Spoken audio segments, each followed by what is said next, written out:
এদিকে নেত্রকোনায় টানা বৃষ্টি এবং পাহাড়ি ঢলে পানি ঢুকতে শুরু করেছে হাওরে। এর মধ্যে ফসল বাঁচাতে আধা পাকা ধান কেটে ফেলতে বাধ্য হচ্ছেন কৃষকরা। জেলা কৃষি বিভাগের প্রাথমিক হিসেবে এখন পর্যন্ত ৯,৫৬৫ হেক্টর জমির ফসল পানিতে তলিয়ে গেছে। কৃষি সম্প্রসারণ অধিদপ্তরের উপপরিচালক জানান, লোকবলের অভাবে ধান কাটা শেষ হচ্ছে না। মির্জা হৃদয় সাগরের তথ্য ও ছবিতে প্রতিবেদন। 2 দিন আগেও মাঠে দোল খাচ্ছিল আধা পাকা ধান। সেই ধান এখন পানির নিচে। উবদাখালী, ভুগাই ও মহাদেও নদীর পানি ঢুকছে হাওরে। মঙ্গলবার সকাল থেকে ডুবতে শুরু করে হাওরের ফসল। এখন কৃষকরা ডুবে যাওয়া ধান সংগ্রহের চেষ্টা করছেন।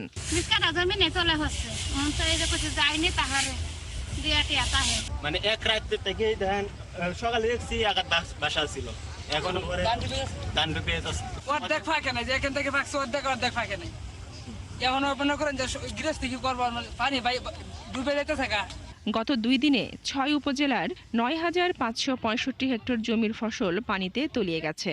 শান্ত হাওরের পরিবেশে সবাই এখন নৌকা নিয়ে ব্যস্ত শেষ সম্বলটুকু শুকনোতে তুলে আনার। বান ভাঙছে, এইখানে আমরা ঢুকছে ঢুকে আনতে কোনো কাঁচা ধান কাটাছি, কাঁচা ধান দুন কাটতে আনতাছি। অনিত আমরা কিবা শুয়াই টুয়াই লই আমি তার কোনো গুড় খাইবো। এই যে আধা কাঁচা ধান আমরা বাড়ি কাটতাছি, এই ধানও তো তোলার মতন সম্ভব না। দিন দেওয়া তো মেঘ বৃষ্টি। জেলা কৃষি সম্প্রসারণ অধিদপ্তরের উপপরিচালক জানান, বৃষ্টির কারণে হাওরে ধান কাটার শ্রমিক পাওয়া যাচ্ছে না, যে কারণে হাওরের ধান কাটা শেষ করতে পারেননি কৃষক। ভারী বৃষ্টির কারণে আমাদের বিশেষ করে আমাদের যে হারভেস্টিং যন্ত্র তারা হচ্ছে না, পাশাপাশি আমাদের যে লেবার যারা আছে, যারা ম্যানুয়ালি কাটছে, তাদেরও আমরা মাঠে উপস্থিতি কম দেখতে পাচ্ছি। নেত্রকোনার খালিয়াজুড়ি, মোহনগঞ্জ, মদন এবং কলমাকান্দা হাওর অধ্যুষিত।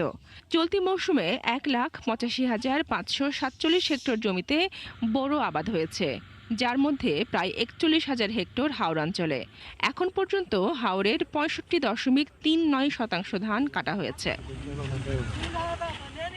বনশ্রী হালদার, ৭১।